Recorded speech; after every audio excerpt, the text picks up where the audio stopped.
are. So today we're going to talk about explicit equations. A little bit different. Yesterday we did recursive equations, the now next. Here's the format for explicit. Output equals input blank. So instead of using now next, we're using words output and input. Just a few things. You don't have a starting number with explicit equations. You do not have a starting point. And the output is based on the input. So whatever the output is, it's based on the input, not the current. Like with now next, you have to know the current, you have to know the one before to do the next one. This one is just based on the input. And then this one is something you need to know, that the output is going to be your y value and the input is going to be your x value. So that's something that you'll need to know a little bit later down the road. The output is your y value, the input is your x value.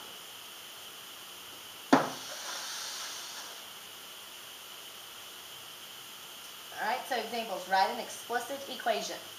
So I have a chart, just like we've done before, a term and a value. So the term, first term, second term, third term, fourth term, fifth term, 4, 8, 12, 16, 20. Now, if you were doing a now next, you would say plus 4, plus 4, plus 4, because it's going for the current term to the next one. Explicit equation, an input-output, goes from the first column, the input, so this is your input, and this is your output, even if it says term and value. So our output is going to equal our input and then something. So you have to look across the chart from the term here. What is being done from the input to get the output value? From 1 to 4, 2 to 8, 3 to 12, 4 to 16.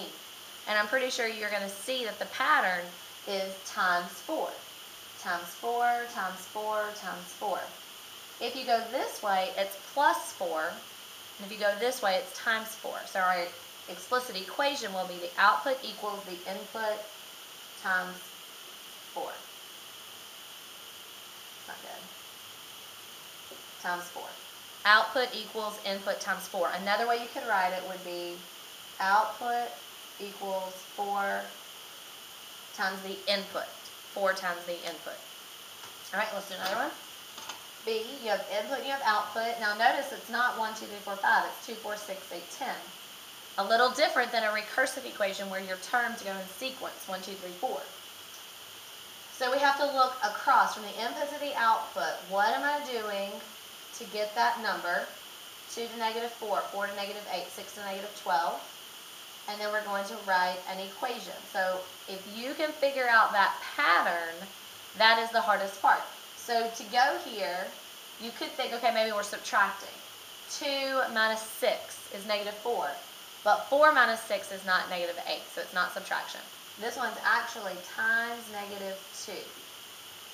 So my equation over here, output equals negative 2 times the input, or input times negative 2. So negative 2 times, or output equals input times negative 2. So writing an output-input equation is an explicit equation.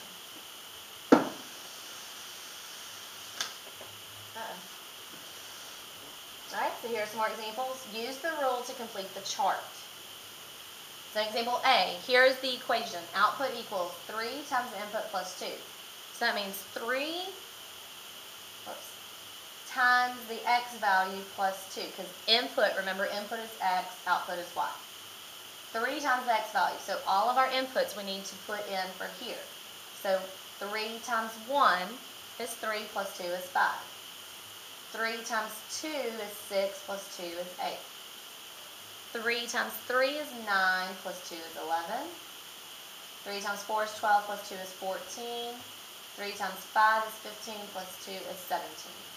So there is our chart based on our input-output equation.